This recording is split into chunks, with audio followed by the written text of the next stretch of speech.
What inspired you this year? Did you get up and start something brand new? Did you have a light bulb moment? Garrard McClendon Live is back, and we're taking your inspirational phone call, 630-575-TALK. Give us a call right now. Hey, we got Marcus Gentry in the mix. Mr. Gentry, yes. I'll be remiss if I didn't mention Malcolm Gladwell, the writer of The Tipping Point, and Seth Godin, who wrote Tribes.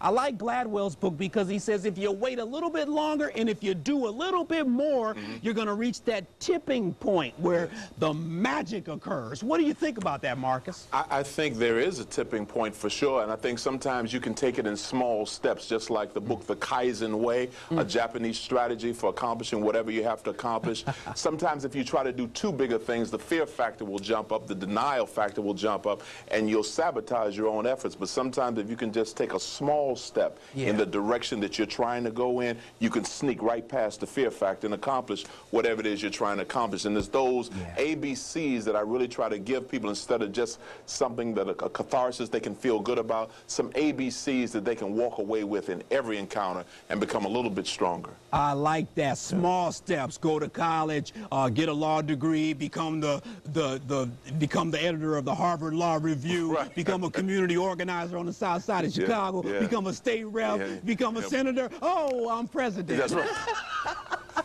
Barack Obama. Let me go to some calls, Marcus. I'm going to Rochelle next. Right. Rochelle, hi. Thanks for calling Garrard McClendon Live. What's your comment? Yes, as I've been watching your show here, I've heard a lot of inspirational, like, speakers and motivational have been mostly men. I have a aunt in North Chicago, Illinois, that she was the first African-American mayor in that city, being a female, and she is my inspiration.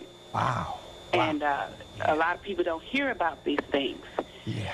And her name is Betty Thomas. Yes. And she has made history in the city of North Chicago, Illinois. That's your inspiration. Yes, she is. Rochelle, I really appreciate that phone call. You know, Marcus, a lot of these heroes and heroines are unsung. They are. And these are the people that inspire us. And the beauty of, see, motivation, like I mentioned earlier, it can be external, where it's inspiration. You know, you could be at home in meditation or in prayer being inspired. Exactly. I'm going to go to Larry next, Marcus. Larry, thanks for calling Garrard McClendon Live. Talk to me. Gerard. Hello. Hey, how's it going, man? Excellent, man. I'm inspired. Talk to me. Good. I look at your show every evening, man. I just want this a hell of a thing. I turned it on one day. I've been watching you for quite a while now, and I just want to give a shout out to Marcus. I know him personally. Wow. Tell him this is DJ Larry. Oh, good to good to hear you, Larry. Good to hear you. All right. Yeah, and you know what, Marcus? I want you to give me a call. I need to.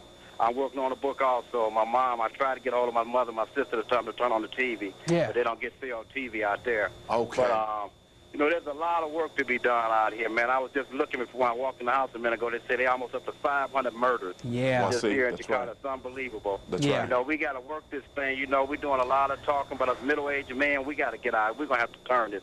You know, all this legends and stuff is dying off on us, man. It's time for us to wake up, man. That's for real. Middle-aged gentlemen, we got to take this back over, man. That's for real. We at the point we scared to ride down the street, come out of our house, we turn our head away from stuff. These young guys is lost, man. They're not getting out the gate right on these basics. Wow. Man. We're not even getting our basic stuff together. Some of them don't have state IDs and social security cards. Yes. They don't know how to get stuff expunged off their records and stuff. Yeah. They discouraged, man. They go right back and forth, man. We need to hit this block by block, house by house, and clean this up, man. Hey, Larry. Get out here, man. Hey, Larry, thanks for the call, Larry. You know, Marcus, I'm going right to you on this now, Marcus, because how do we get men inspired to do the right thing? One step at a time, one step at a time. We work with whatever we have, whoever we have available, and continue to step up and speak out wherever there's an opportunity. I think sometimes we wait for these golden opportunities where we can get a mass of people together and deliver one great message. But when we go to the grocery store, there may be an opportunity to step up and speak out.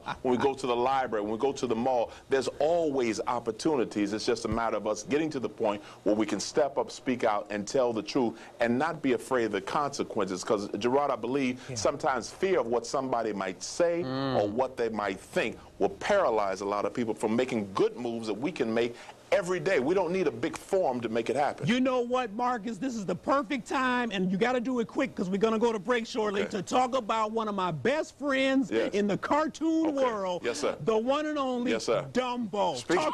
Tell us about Dumbo quickly, man, in about 30 seconds. Dumbo is outstanding. One of the first cartoons I saw. Is critical because it's about a small elephant who had large ears that was made to look like a clown because he didn't know who he was. I relate that to many of us and many of our young people today who go around sometimes looking and behaving in clown-like manner simply because they haven't learned who they were. Once he understood the greatness of who he was, they couldn't make him look like a clown anymore, and he was literally able to fly to heights because of that. But he found his strength not through another elephant, but through a mouse, somebody who didn't look like him, didn't act like him, but believed in him, had more confidence in him than he had in himself, and gave him a feather. That's what I'm talking about. You know what I'm saying? You're going to inspire me to go out and purchase Dumbo on DVD. You got to have it.